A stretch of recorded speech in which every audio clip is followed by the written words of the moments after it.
flying forward, you can see how this is 14 we'll be doing today, 15 will be Thursday, 16 will be next Tuesday, and next Thursday then will be the final exam. So this is more of Henry David Thoreau. He'll be the entire lecture today. And what will happen then is we will get to Rachel Carson on next lecture and the one on Tuesday. So a little bit about Walden here. I have no idea what that 59 is. It just sort of crept in somewhere. Thoreau has a lot of iconic sayings. You may have encountered them before. I wanted to live deep and suck out all the marrow of life, to live so sturdily, so Spartan-like as to put to rout all that was not life, to cut a broad swath and to shave close, to drive life into a corner and reduce it to its lowest terms. Actually, the next slide, well, let me go to the next slide and I want to come back to this. So notice that in that, which I'm calling Thoreau's mission statement, it does not in any way mention wilderness. Instead, it's a declaration how he wants to live. It's not about where he wants to live. So we can go back to it. You can look at it yourself and see that. And that's important because for a long time, everyone thought of Thoreau as the person who was an advocate for wilderness and living out in wilderness, enjoying wilderness and all that. But really, that's not what he's talking about here. He's trying to figure out what's the best way to live. You know, how can you, cut away all the extraneous things in life and get to life itself? What is the sincere, honest, legitimate, real life? And that's a huge question. And Thoreau is trying to figure it out.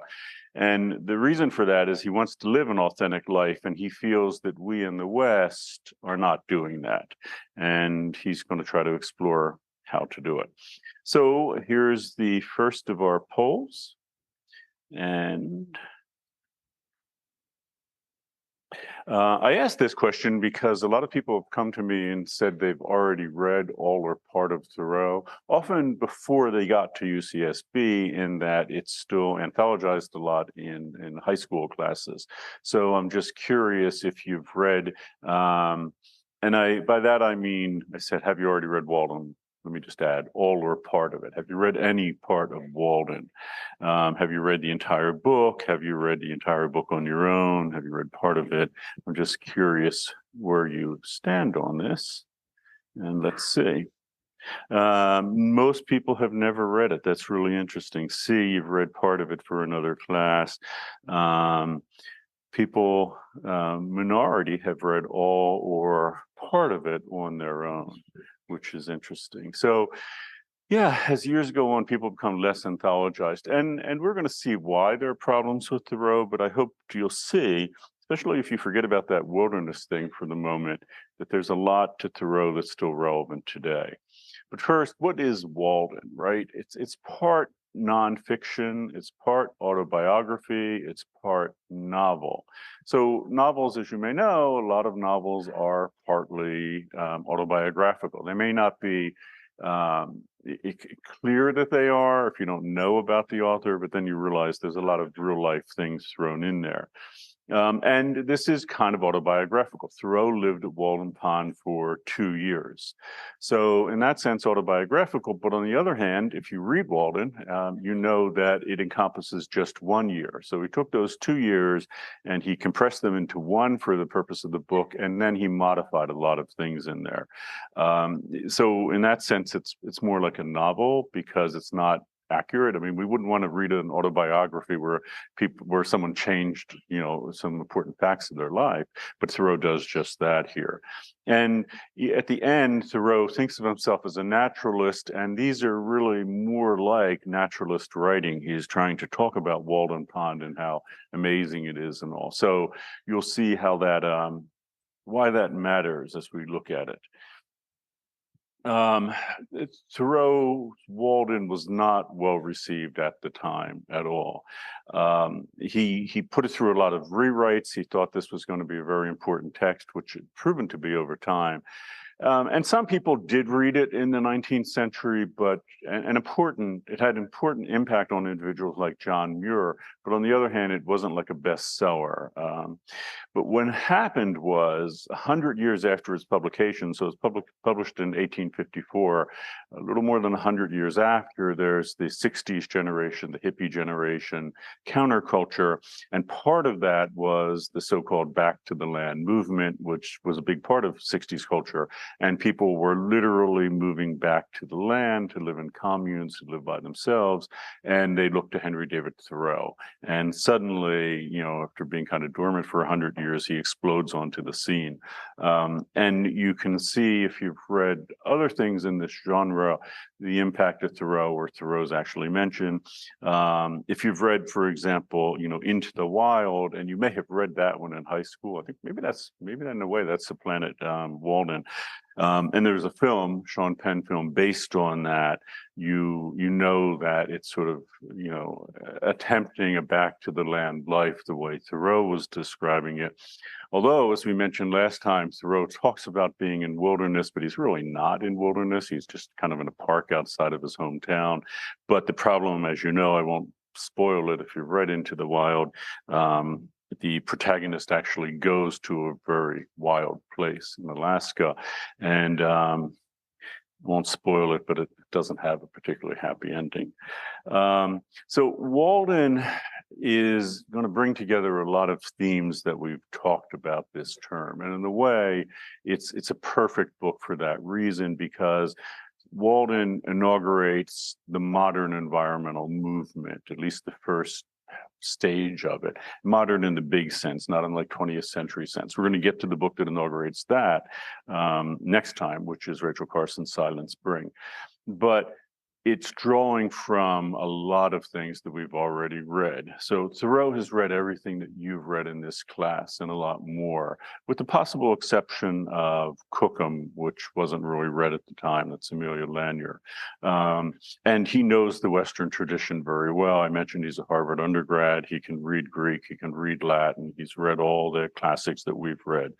And he's in a good position to understand that tradition and to push it forward. And he really does, while being consciously aware of it. So again, this is where kind of modern environmentalism begins. It has, forebears before it, but this consolidates so much together in a way that we haven't seen it before. Something to think about that would not have been the case with any work that we've encountered before, maybe with the exception of like Shelley and Wordsworth, is that Thoreau's attitude toward the environment are very similar to the ones that many of us have today. If you think of yourself as an environmentalist, about caring about wilderness, the attitude that you have may have come out of Thoreau's era, and specifically Thoreau too. So I mentioned 400 years ago, people didn't think wilderness was a great thing. You read that in As You Like It with Shakespeare. Some people go from the city out to wilderness. They think they're going to be wild animals that will hurt them. They're going to be, criminals in the forest and all. But by the time you get to Thoreau, wilderness is being applauded as the most amazing place on earth. And I mentioned he does it, and even more, John Muir will do it after him, saying, well, this is where God lives. It's the most divine, sacred place on the planet is wilderness. And you might think that maybe one of the greatest places you've ever been is something like Yosemite and all. And I would argue in part that's because Thoreau set the stage for that kind of thinking. He doesn't arise in a vacuum, though. So, only if you've read, Sir John Denham or Ben Jonson and people like that, you'll see where this comes from, where Thoreau's thinking comes from. And in fact, you go to the piece here where we're going, loco-descriptive literature, Thoreau, Walden can be seen kind of as the final culmination of it, although it continues alive and well today. The critique of consumerism that we just saw in passing, and Sir John Denham is certainly there. Walden becomes a great counter to anthropocentrism by being an attempt at an eco-critical position. We saw already the potential problem with this, binary structure of the physical and the not physical and duality and all. And we saw already with John Milton that he was challenging that. Thoreau really challenges us. He's a monist. Thoreau thinks of himself essentially as a genus loci, which is amazing. So we've gone all the way from genus loci being the monster of a story, which is in the Epic of Gilgamesh, to the main character of the story applauding the fact that he is a genus loci. Walden is thoroughly in the pastoral tradition. So let's just continue going and we can flesh each one of these things out. So Walden as loco-descriptive literature. It's highly descriptive of a specific locale, and that locale is Walden Pond. And in a sense, you can see why Thoreau is like consciously in the tradition of these works, because each one of the works I've listed here, which we've read, or at least part of, make the place the title of the work. So it's Cookham, it's Penshurst, it's Cooper's Hill, it's upon Appleton House, it's Mont Blanc. And Walden is thoroughly in that tradition. So not only is he in that tradition, but he is from Ben Jonson right in the beginning of the 17th century. He's well over 170 years forward, so a lot happens specifically with respect to with loco-description. So he takes the project far further, especially, and this is where he loves to describe lavishly, is Walden Pond itself. And it's not surprising, the title is Walden. He wants to talk about Walden. When he talks about Walden, he's talking about the pond usually. People will call it the Walden Pond area or something, but this is really, and it's provocative, a story about a pond. And you just haven't seen this level of description. And he does it again and again and again. So I give you an example here. Walden is blue at one time, green at another, even from the same point of view, lying between the earth and the heavens. So already he's pushing his monist idea that it sort of partakes of both. Viewed from the hilltop, it reflects the color of the sky, but near at hand, it's yellowish tint, and he goes on and on. So what's it about? He's trying to describe this, so if you never have visited Walden Pond, and I assume most of you haven't, you can still imagine Walden Pond. But Thoreau's got a particular reason for doing this, more than what we saw even with Sir John Denham and Cooper's Hill, where it kind of begins, and that is, he is controlling your experience of Walden Pond. He wants you to experience it through his eyes in a very specific way. He doesn't want you to be afraid of it. He doesn't want it to make it like it seems to some people in As You Like It, but he wants to celebrate it. And this is a celebration of it. And more to the point, and this is why it's such an important, pivotal environmental text, this is a celebration of the environment. This is showing you an environment you may never see, but saying, if you want to imagine what wilderness is, the most valuable, environment, this is it. He goes further. So Sir John Denham, just descriptions of things that you could see. So, kind of close your eyes and that's what you would see. But here he loves to talk about all sorts of things like sounds, the whistle of the locomotive, how it penetrates the woods, sounding like the scream of a hawk sailing over some farmer's field. Late in the evening, I heard the distant rumbling of wagons over bridges, and he talks about it. So it's not only, you can imagine what you could see if you were there, but what you would actually hear if you were at Walden. He goes even further. He loves onomatopoeia. You may have, if you noticed this, you may have read him, you may have encountered. When other birds are still, the screech owls take up the strain, like mourning women, their ancient oolulu. Their dismal scream is truly Ben Jonsonian. So that's a reference to Cooper's Hill, but no, I'm sorry, to Penshurst. And he is saying, I'm describing a locale too, but his take is that you can actually hear it. And he's actually at the limit of language, right? How do you describe, what a screech owl sounds like? You have to try to emulate it with sounds on the page, and he's doing that. But again, it's all about making giving you the opportunity to experience that. Walden is a critique of consumerism. This is interesting. We saw this critique of consumerism. We saw consumerism being critiqued really for the first time in this class in a big way, specifically modern consumerism coming out of what would become the Industrial Revolution. And that was with Sir John Denham. Thoreau's assessment is this: the mass of men, most human beings, live lives of quiet desperation. There's something wrong. We are not happy. We are not satisfied with their lives. Why is that the case? Well, John Denham had already argued it 200 years before, because their vast desires make their wants the more. And what does Denham mean by that is, well, we want a lot. It's not that we need certain things. Or in the kind of modernity he's talking about, so this is Western modernity, this is, European modernity in the sense the United States in 1850s. What is it? Most of our needs are met. So it's not that we need, but we have these wants that are extra. Where do the wants come from? He's going to explain where they come from, but they come from people trying to sell us stuff. And we keep buying more and more. And, our desires keep growing. So the more we buy, we think it's going to satisfy us, but we keep buying more. So the more we buy, our desires become more. And if you think about it, Thoreau's assessment here is that, what do corporations do who are selling you things? What are they mainly in the business of manufacturing? You might think they're in the business, like we saw with the true cost of manufacturing, like an article of clothing.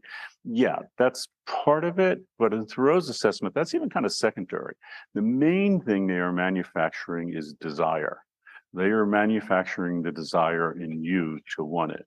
If you don't have the desire, it doesn't matter. It doesn't, how many things they can produce is irrelevant. They have to make sure that you want it.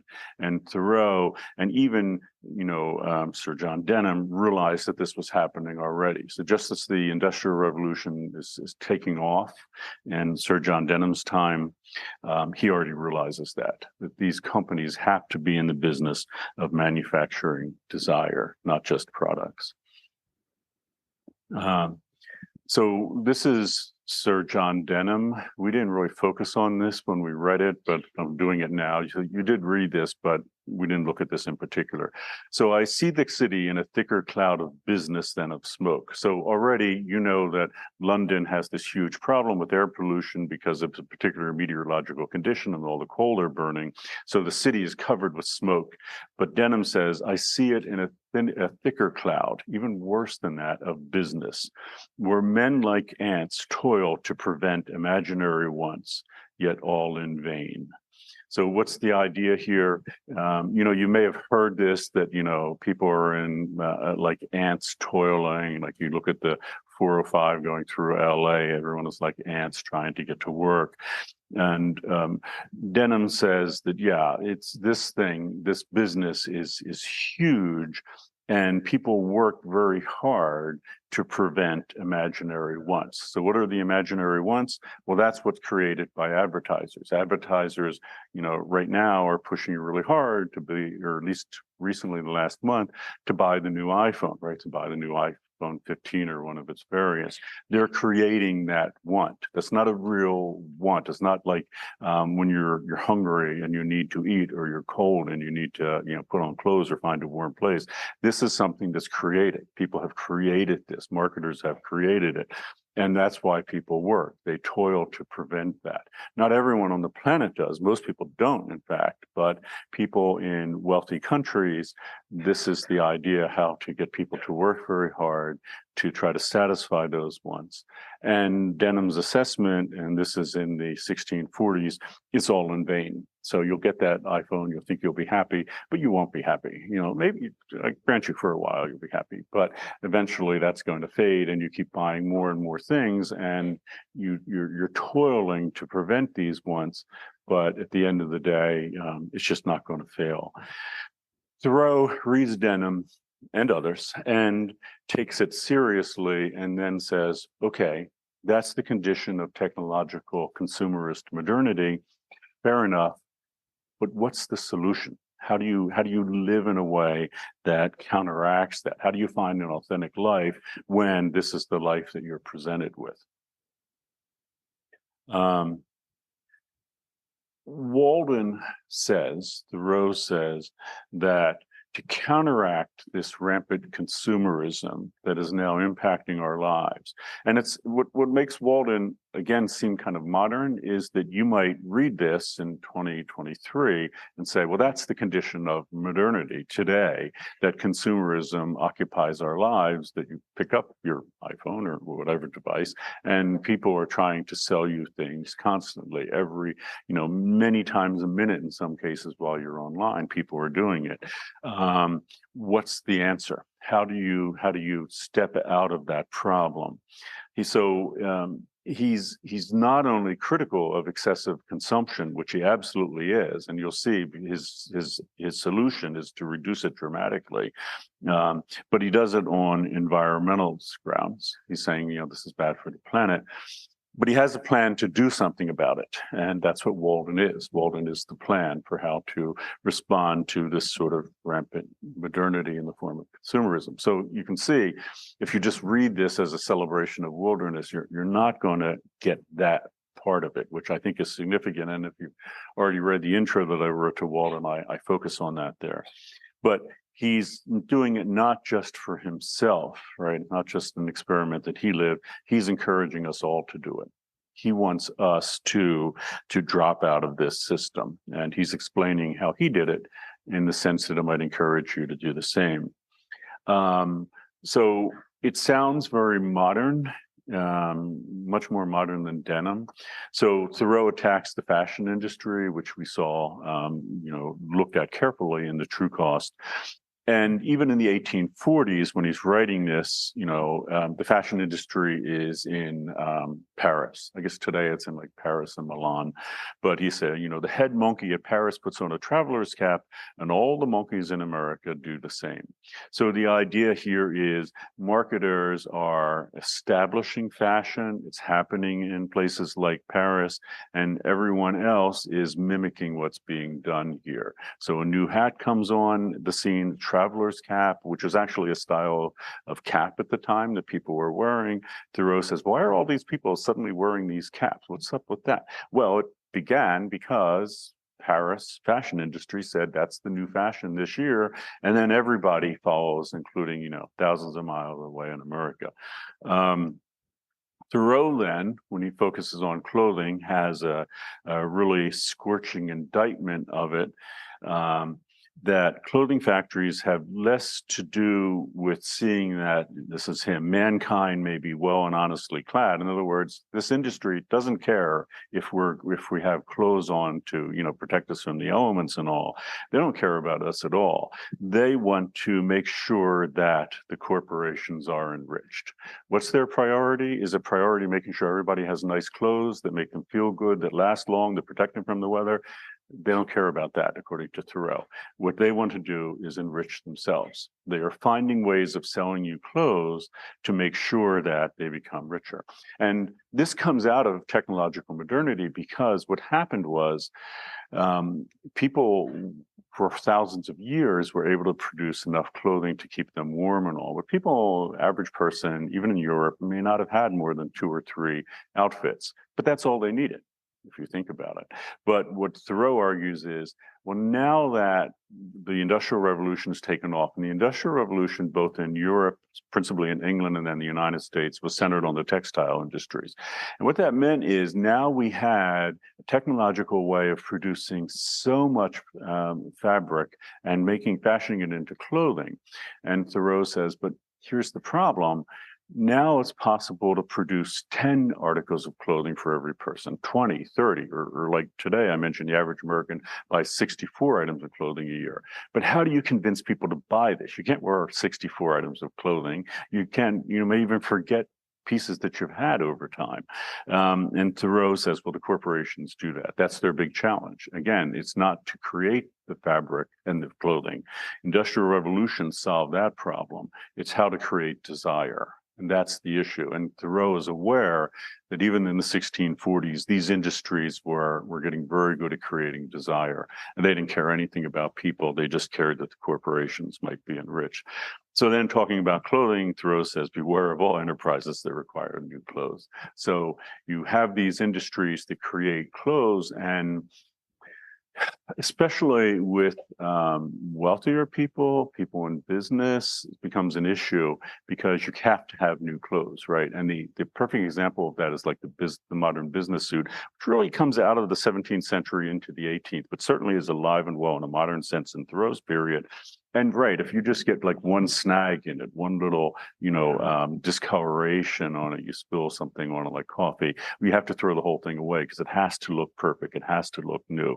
And Thoreau says, no, beware of all those things. You should only do things where, having a rip or a stain is absolutely fine in your clothing, because otherwise you're just buying into this desire. Thoreau is critiquing everything. So in this course, because we looked at the true cost, we saw that the fashion industry is being critiqued. Well, Thoreau looks at all the sort of out of control, supersizing things that are going on. And he looks at houses too. So, so if we were going to say, what do you eat? What do you wear? Where do you live? Let's talk about all that. So where do you live? He actually suggests, well, and he does this as a thought experiment. He says, well, what's the minimum space, the minimum building that you would need to live in? And he basically suggests it's the size of a single person tent. If you've ever gone camping in a single person tent, it's just big enough for you. Maybe if you have a bigger one, you can put your backpack next to you, but it's actually tiny. And Thoreau says, well, that's the minimum that people need. And what's interesting, Marvel in Upon Appleton House, which we talked about but didn't read, actually says the same thing. So why should of all things man, human beings, unruled, such unproportioned dwellings built? So why do people build these huge, monstrous dwellings? The beasts are by their dens expressed. And what he means by that is all animals live in a space just big enough for their bodies, just big enough like for a one person tent. Birds contrive an equal nest. So birds don't create massive nests that are big, could hold 20 birds. They build a nest just big enough for themselves and maybe to raise some young birds. Tortoises, well, a shell is basically the minimal space that a tortoise needs. And he goes on, and remember, this is Marvel writing around 200 years before Thoreau. And he says, no creature loves an empty space. Their bodies measure out their place. So he draws attention that something's up with human beings. Why are we increasingly want these lavish, big houses? So one thing before we leave Thoreau's critique of consumerism is one, and I've kind of already given my thought on this, are is lifestyle prescriptions only valid in a rural or wilderness setting? And I don't think so. And if you think of Thoreau in terms of consumerism as being like one of the great grandparents of the modern minimalist movement, you can pretty much do that anywhere. But also Thoreau, he says he wants to live Spartan-like. He takes it very sincerely. So let me just show you. I've showed you before. This is his cabin at Walden Pond. It's bigger than a one-person tent for sure, and this is so the one I just showed you is a reconstruction. This is the original site. That's what it looked like inside. Yeah, if you're familiar with the tiny house movement, micro apartments and all, this may sound perfectly fine. And in fact, laws have been rewritten in the last decade or so to allow people to live in spaces just this small. In places like New York City, you can live in a micro apartment that's really no bigger than this. And they're building new micro apartments that are no bigger than this. But is that required environmentally? I'm just throwing it out. More of the cabin, and this is the actual area Thoreau would have seen out his front door. So, critique of consumerism. So we've talked about ecocentrism and anthropocentrism a lot. So let's talk a little more, but not after until we've taken this poll. Did you find it boring? Yeah, I know some people haven't read it, if so, click E. But I'm just curious. As you may have gotten from the introduction, I wrote, Thoreau can be kind of boring. Thoreau can be kind of problematic. But I'm curious what you think. So 25 people thought Thoreau was utterly fascinating. It's about 6% of the class. A little boring. Yeah. So I think that's fair. I think Thoreau is out of touch in certain ways, and it shows. But I would argue to persist because it's pretty important, I think, in a personal sense. So if you remember, To Penshurst by Ben Jonson, Amelia Lanier's description of Cookham were anthropocentric, right? Remember, Lanier actually has the hills and valleys sort of on bended knee, bowing down to her and all. And it imagines the place is just there for human beings. The estate is just for human beings. And in Ben Jonson, you have fish even jumping into the fisher's hands because they want to serve human beings by dying. That's pretty over the top anthropocentrism. In Walden, the environment is not centered on the speaker. And I call this person the speaker because it's easy, because it is sort of kind of autobiographical to talk about the narrator as Thoreau, but it's really not. It's this person that's Thoreau-like that he is fashioning. Thoreau does not think that Walden Pond and the wooded area there and the animals there and the plants there are there for the benefit of human beings. And by extension, he's saying the environment is not here for human beings to use. That's not the purpose of this.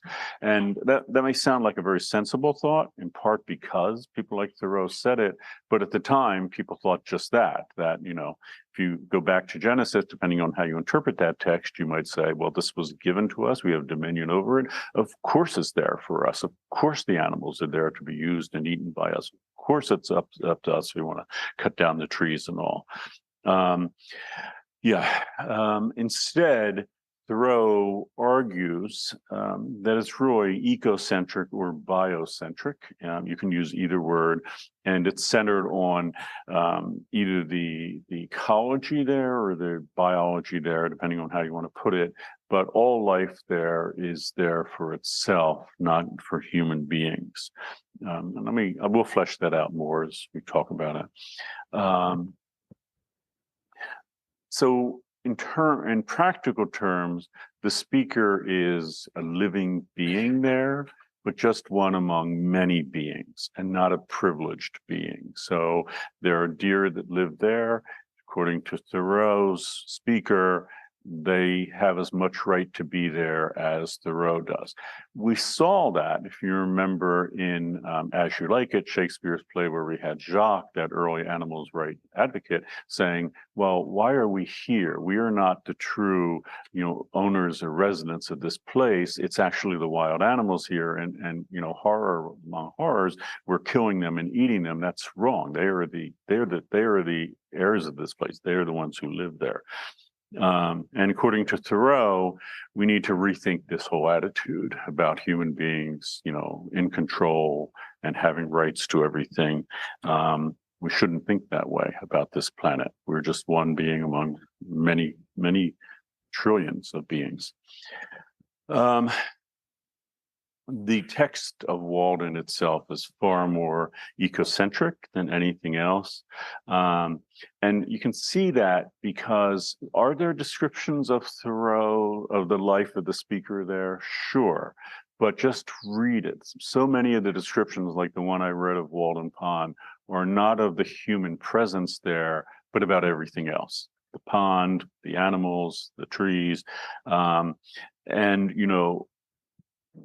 the people who actually come and visit Thoreau, they're there in the text and they're important. We can talk about that, but they're not central. So you read most novels. If you think about most novels that you've read, and that could be going back pretty far, like 18th century novels like Clarissa or something very recent, like Sadie Smith has a new novel out this year. Most of them center on human beings, their stories, their actions. In Pride and Prejudice, you're not going to find a whole lot of descriptions of the environment there. It's all on, Lizzie and her family and Mr. Darcy and all that story. It's a very human story focusing on humans. Thoreau doesn't want to write that book. Thoreau's book focuses on a place and the inhabitants there, a few of whom are human, but most aren't. And that's kind of striking when you think about it. Even today, that's a pretty striking project. The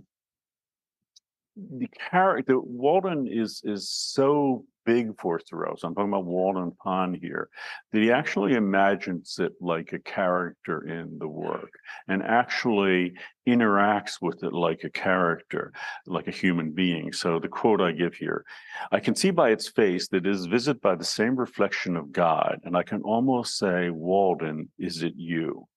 He's actually thinking, so first off, the same reflection of God. That's a line for you because, if you go back to Genesis and the way Genesis was interpreted, who is made in the image of God?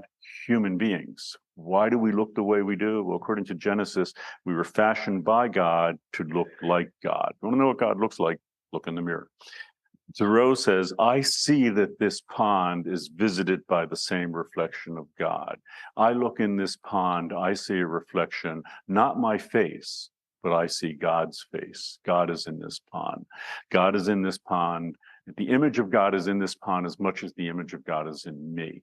And that's a remarkable statement. And again, he's talking about it like a friend, but also he's seeing this, not just like a friend, but as important to God as human beings are, maybe. That's a remarkable statement. Arguably, there's no other Western text prior to Walden. This ecocentric. Few writers ever imagined a place like a human character in a text, and well, some did. No one pulls it together this way. I would, however, caution that we are in a class that's dealing with this Western colonial tradition. There's certainly plenty other texts outside of the West, both for, with native indigenous cultures to particular places, and certainly other traditions. And we're going to get to when we get to Buddhism that do this, that do this like all over the place. But in the West, this is new, pretty new. You can see this visually, what we're talking about here. So remember the hunt of the unicorn from the year 1500. It's all about the people, the action, the hunting the unicorn there. This is supposed to be in a forest. I mean, the trees, if you look back at this tree, that's supposed to be an entire tree. Perspective is off. This person is just, their upper torso is bigger than the tree. So it's all about the human action. That's what it's about. Even the title is about it. But we saw, starting with even before this in the 16th century, but the mid-17th century here with the French painter Claude Lorraine, that the human presence is dropping down, right? This is all about a landscape, small human presence, small human presence. Continue with this. Oh, sorry, I just clicked the wrong one. Continue with this, and we get to this. And if you remember, I showed this on the first day of class before we even started. This is Niagara, Niagara Falls, New York, not all that far from Thoreau's Walden Pond. It's 1860, just 6 years after Walden's published. That's the human presence here. Tiny. It's all about this. Unlike Claude Lorraine, there are no buildings in it. There's nothing. There's just wilderness, the tiny human presence. Think of Walden Pond like this, and Thoreau and a few people who visit them are present. So Walden Pond, as I mentioned, it's basically that area is as big as the UCSB campus, except instead of 20-odd thousand people here every day, in Walden Pond, there's just one person with an occasional visitor. So they would be even tinier than this. Another example would be the fall of the Catskill, which is the Catskill Mountains in New York. Again, this area, it's a little waterfall. That's the human presence, tiny. Thoreau is trying to write that. Thomas Cole, who's in this Hudson Valley tradition of painting, which is still alive and well when Thoreau's around, they're trying to imagine a place where humans are very unimportant, where it's all about everything else there. And this painting, I think, does a great job of that. Thoreau's trying to do that in his literary work. But here's the question then, does that human presence still dominate the scene? So remember Friedrich's The Wanderer Among the Sea of Clouds. Yeah, I mean, if you can forget that guy for a moment, it's total perfect wilderness. There's no buildings, there's no human encroachment, there's nothing. But does that character, that sort of ego, that person dominate the scene? Thoreau would like to get that scene, that character out of there. But I note here, for example, that the word I appears over 24 times in the opening paragraphs of Walden. That will diminish over time, but there's that I, that person that you're getting this through, which is Thoreau, that never really leaves the scene. In fact, is a lot like this guy. He's just there all the time. I mean, you want to imagine that you're having this unmediated experience of wilderness, but it's not. That guy is always there. So it raises this obvious question then, is Walden ecocentric or is it anthropocentric? It's clearly a milestone in texts that are moving towards being ecocentric.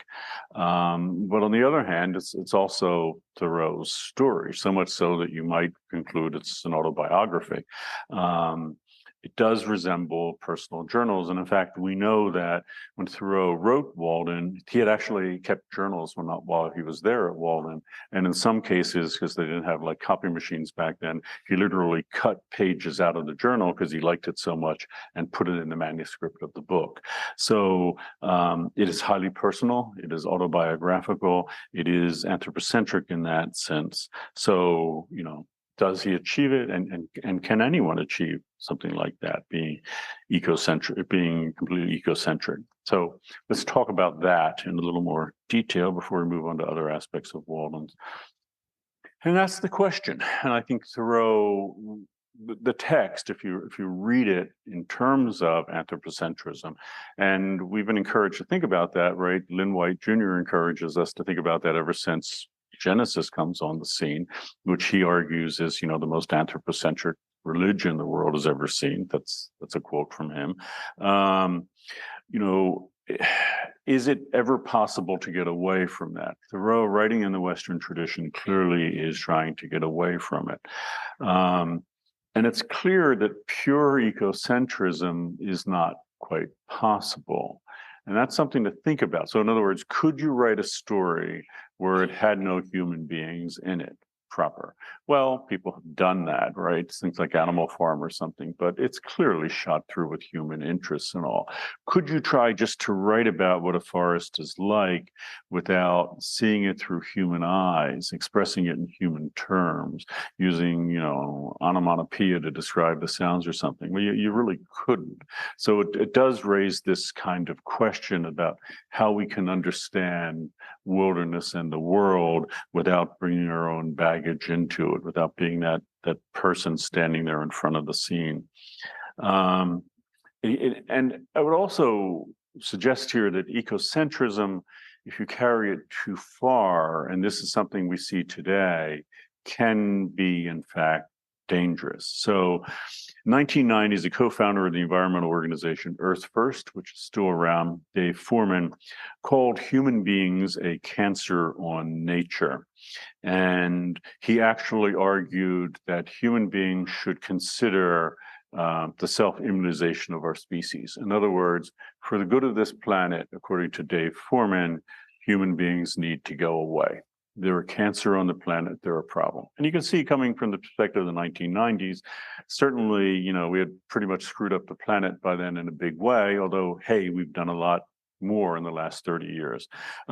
People have argued, of course, that that's a problem because, that same language of being a cancer on the planet is the way that, Nazis described a number of groups of people and then took it upon itself, that group, to begin exterminating them. So it's a problem, to see, and it goes way back in some sense to the myth of Gilgamesh, because from the very beginning in the West, we've seen ourselves as separate from nature, as not one being among many, this privileged special being. And as a consequence, we see what we've done as harming nature because we're separate from it rather than part of nature itself. And it goes without saying that, well, first off, human beings have touched every part of the planet, right? And you can see that with something like climate change because we've put, greenhouse gases in the atmosphere. So the very top of the atmosphere has been changed by human action. Since that,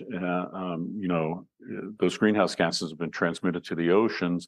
The very bottom of the ocean has been touched by it all over the planet. If you pay attention, you may have noticed this year they did a test of the snow on top of Mount Everest, and they found microplastics there. Microplastics are pretty much everywhere on the planet now.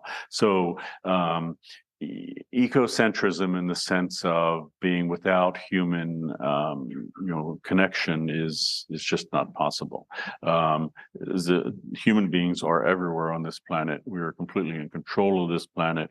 We're directly controlling 85% of the landmass of the planet. We could certainly control the other 15%. We just haven't figured out how to make it profitable for us to do. So anthropocentrism has kind of won the day in that sense. So monism, we had this from the very beginning, where we saw that the Western tradition has been dualistic. Thoreau says, why have human beings rooted themselves thus firmly in the earth, but that they may rise in the same proportion to the heavens above?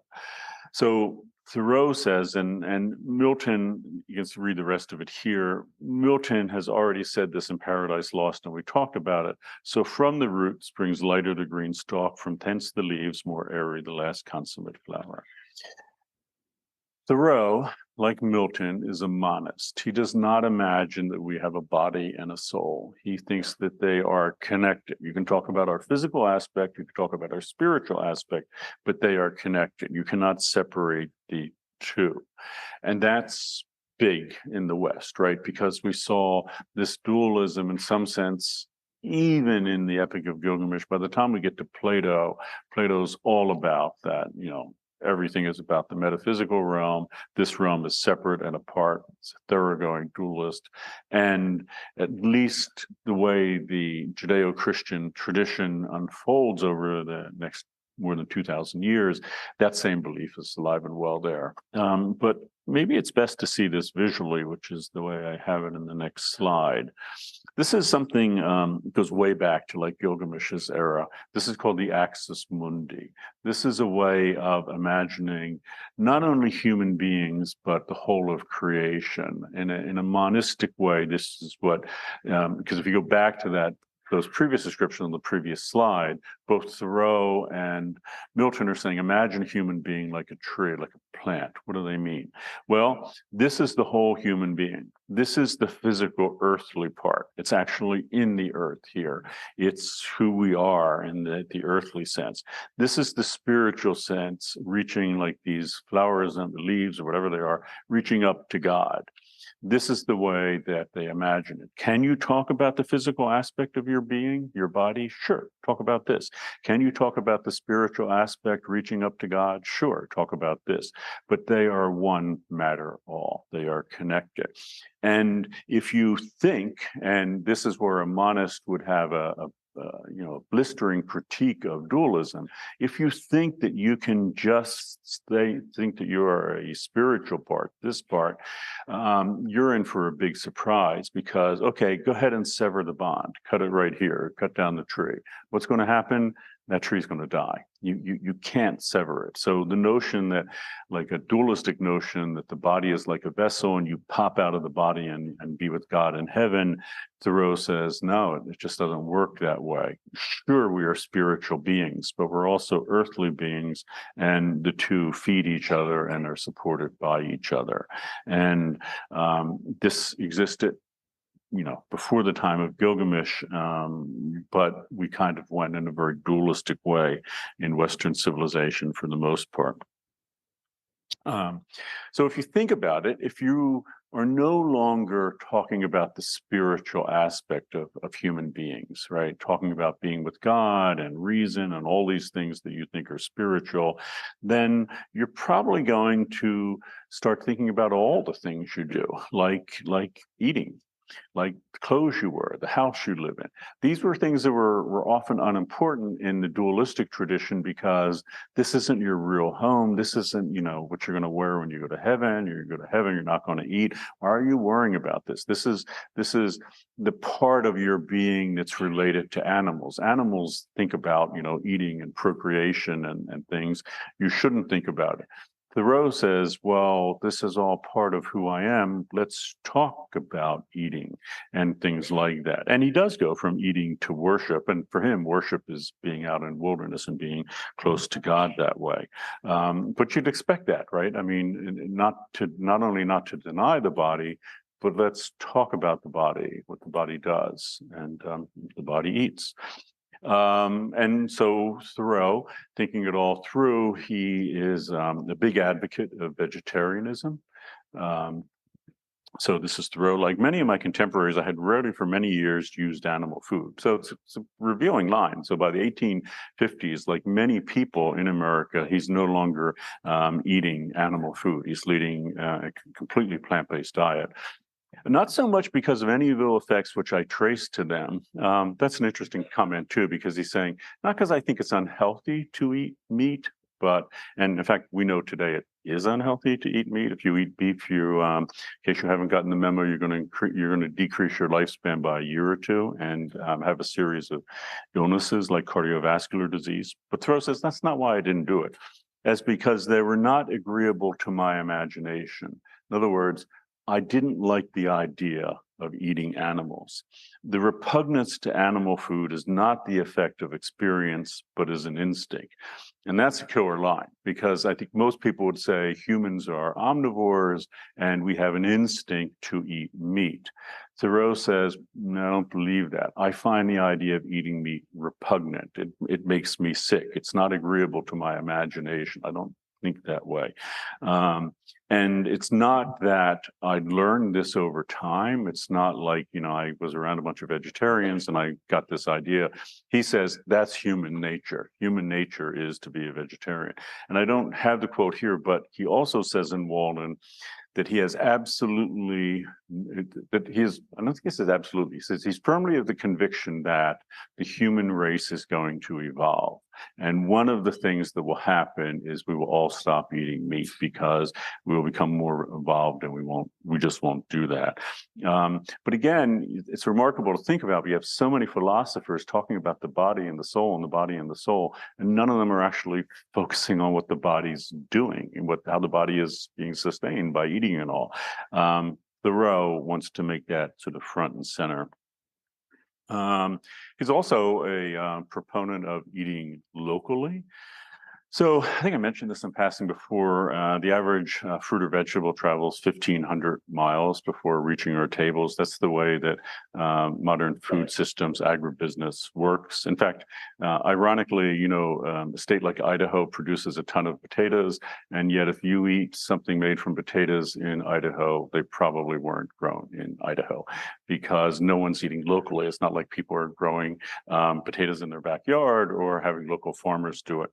And Thoreau thinks that everyone should, as much as possible, grow their own food. So not in the section of Walden that you've read, but he makes a big deal about growing beans because why beans? They're legumes, they're high in protein, they're an alternative to animal protein. And he's all about rejecting imported foodstuffs and all. He just rails about buying tea from other places, in part because remember, Thoreau is against slavery. Thoreau is also not keen on the colonial project, and Thoreau knows that at this time, tea is coming from places like China, and it's a very messy business indeed. And Thoreau knows that. So, basically, Great Britain wanted the tea in China. They didn't have anything that they could trade for it. So opium was being grown in India, but not well known or common in China. The British then imported opium into China to try to get as many people as they can addicted to it, so they could have a trade balance by bringing in an import of opium and taking out the export of tea. It's a very horrible history. If you want to read about it, it's just fascinating. Thoreau knows about it. Thoreau says, "No, I'm not going to buy any of that. Why do I have to do any of that? Why shouldn't I just eat locally? I can grow everything I need." So the modern, slow food movement, the eating local movement, just like modern minimalism, you can trace that back to Thoreau in a way, as one of the first people to think about that. So remember, we had genus Loki. One of the first characters we encountered, the Epic of Gilgamesh, was Humbaba. This genus Loki put in the Great Cedar Forest to protect it there. So, genus Lokis in that sense, what do? They, protect the environment from who? Human beings. So genus Loki, like Humbaba, is not there to protect the cedar forest from animals or from gods or from the weather or anything like that. The genus Loki across the planet, and it's amazing because so many different cultures, so many different continents that haven't, even encountered each other for thousands of years, like in the Americas, composed to Europe and Asia. They still come up with this idea that genus Loki are there to protect the environment. And Humbaba is trying, at least, although he ultimately fails at protecting the cedar forest from human exploitation by Gilgamesh and Gilgamesh's people. So that's the traditional view of a genus Loki that exists across the planet. Thoreau knows this, of course. Thoreau's read these texts. But we saw in the early modern period, like with Ben Jonson and Amelia Lanier in the description of Cookham and Penshurst, the notion that human beings are there to protect a place. It is that enclave of women living at Cookham who are there protecting it, who are the people that make sure it's okay. And as Amelia Lanier writes it, they're all sort of petrified or gripped with fear, because if they're not there to take care of it, who's going to protect the place? And Ben Jonson similarly argues that Robert Sidney is there to protect Cookham, to Penshurst. And then, of course, Milton, a few decades later, takes this and really runs with it and argues that Eve is the genus Loki of Eden. And in that sense, this Christian stewardship tradition really gets rolling. It begins with people like Lanier, but by the time it gets to Milton, you see why it's going to resonate like today with the sitting Pope Francis or like Al Gore. And the notion is human beings are put here in this Christian view by what the Pope or Al Gore would believe. Human beings are put here by God to protect this planet. That's our job. We are genus Loki. But we'll see here in a moment, Thoreau is in this tradition. The narrator of Walden sees himself, and it's pretty clear it's male, as the protector of Walden. And he goes further by suggesting, by first modeling that that's how this person lives at Walden Pond. This person is, you can imagine it's very similar, right? There's this big cedar forest, it was thousands of acres, and in the middle of it, there's this one being there to protect it, Humbaba. Here's Walden Pond, as big as the UCSB campus, and there's one being there to protect it, That's Henry David Thoreau, or the speaker of the work. And he very much wants to say, this is the new role for human beings. If you value the planet, if you value the environment, if you value wilderness, nature, then you need to protect it. That's the role for human beings. And what a switch that is, right? Because if you remember going back and reading the Epic of Gilgamesh, Humbaba is repeatedly described as a monster, this horrible monster who lives there, and Gilgamesh is going to destroy the monster. Well, to Thoreau, a protector replaces anything but a monster. A protector replaces, the highest calling of any human being. And you can see, if you think about it in terms of modern environmentalism, that is really what we are. So what I mean by that is modern environmentalists see themselves as protector of something, sometimes in a very local sense. They're protecting like a particular place, like environmentalists protected the Yosemite Valley. We wouldn't have the Yosemite Valley protected as it was if there weren't environmentalists who did that. More modern environmentalists like Pope Francis and Al Gore see themselves as protectors of the planet, that if we don't protect the planet from people who would exploit it, then all is lost. And they see that not just something they should do or a moral imperative, something they see it as a divine job. That's what God has suggested human beings should do, how we should inhabit the planet. So something else is to think about Walden as pastoral. We've encountered pastoral even before Theocritus with like Sappho. Walden is thoroughly in the pastoral tradition. And Thoreau has clearly read both Theocritus and Virgil. And like Catherine Phillips and the Romantic poets, he imagines the countryside as a locus amoenus. So why does Walden seem so nice, and why does that resonate with us? Because Thoreau is describing it that way. Remember, that's the power of local description. You don't have to visit the place. You don't know what it's like. If you actually went there, you might find it not very nice or appealing, but Thoreau makes it that way because he's aware that his reader, educated readers at the time, and like you, are aware of the pastoral tradition and believe that there could be a time when everything was great and human beings lived at peace with the planet, and the planet was very welcoming and nice. That's how he describes Walden. Walden is meant to be a locus amoenus.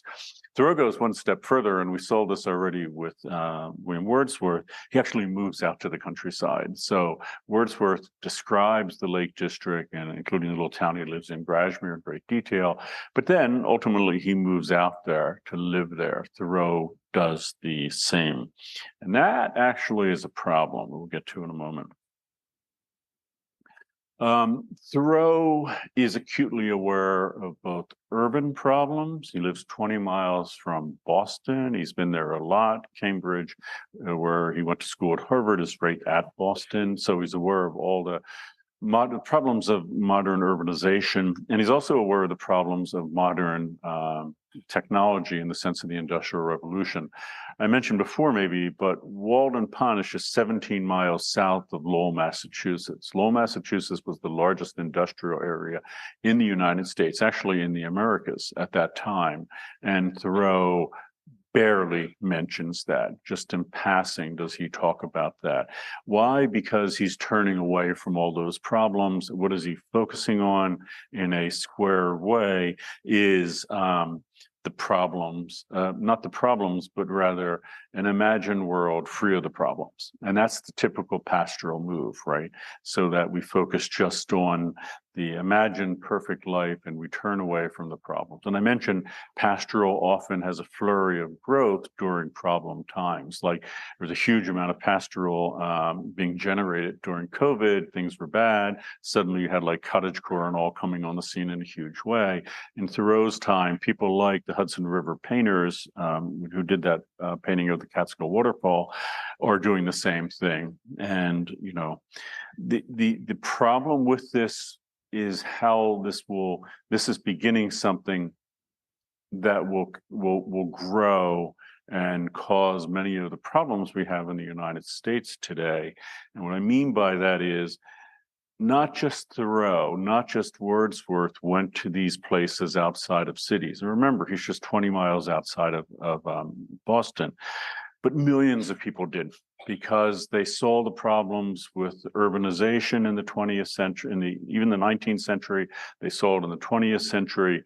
There was a way out in the 19th century, and that was by train. So you have all these suburbs building up at that era, but then it gets, it's on steroids in the 20th century when the automobile comes on the scene, especially after the first, but then really the Second World War, where you have massive, massive exodus of people from cities. And it continues across the planet from other cities and other countries, where everyone wants to escape the modern world, and they imagine it's just a short drive outside of the city. Thoreau's case, it's 20 miles. And that creates this horrible movement that in a way is being motivated by pastoral.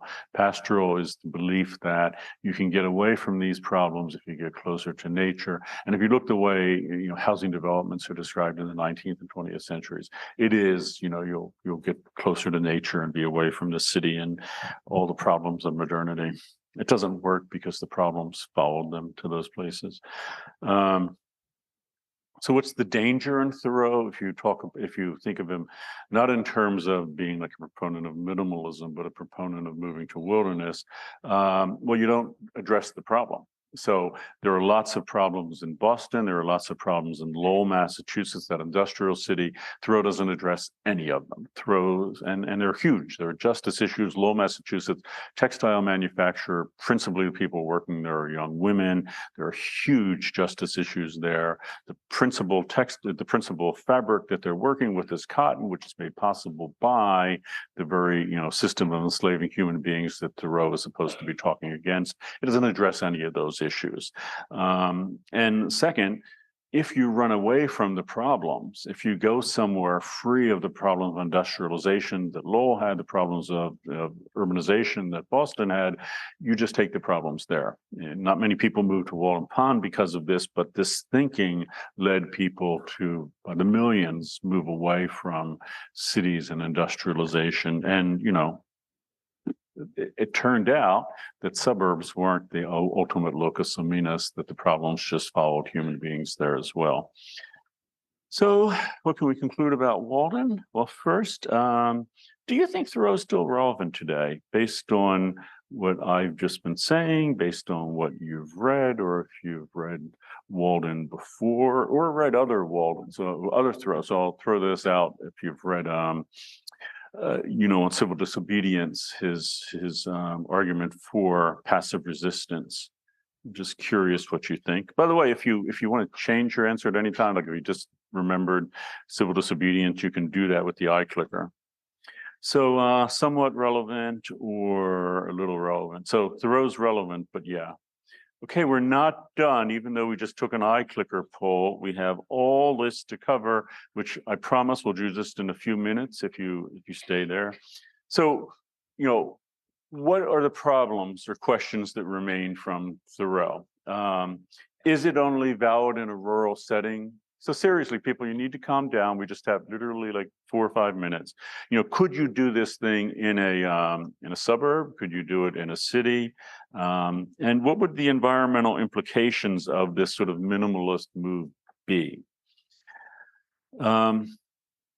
Do you have to take it to the extreme degree? And I think that's a real question, because many people think about, tiny houses and all, but how do you do this in a less extreme way? And you already have an answer to that, or a model for that, with the film you watch, Being the Change, with that scientist Peter Kalmus, who does it in basically a little house in Pasadena. It's not a tiny house. And is there a problem here? Is Thoreau, just to call him on it, being ableist? So what if you're in a wheelchair? What if you have any number of issues that keep you from doing this? Even what if you have a family to consider and all? Can you live at a place like that?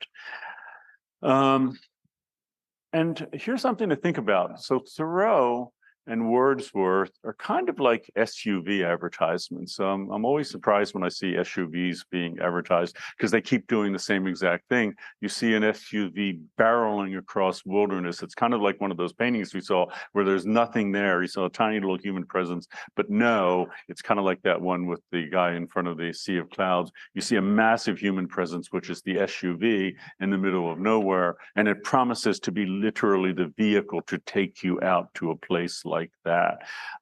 Is that a danger? Well, it certainly looks like it in those advertisements because they're literally trampling down everything in their way. But is that metaphorically what happens when we make this move to wilderness? And would his prescriptions to go back to nature in that sense harm the environment? And what if millions of people did? In a way, I just gave the answer to that. Millions of people did do this, and it did harm the environment. And pastoral, if you act on it, as both Thoreau and Wordsworth knew, it would be a disaster. And what's the best approach for dealing with these environmental issues? And I'm actually setting up the next reading you have, which we'll get to on Thursday, and that is Rachel Carson's Silent Spring, because she's very much like Ed Bertinsky. She looks straight, squarely at the problem, like if Thoreau had looked at Lowell, Massachusetts and its industrialization rather than moving away from it. Okay, you can leave now.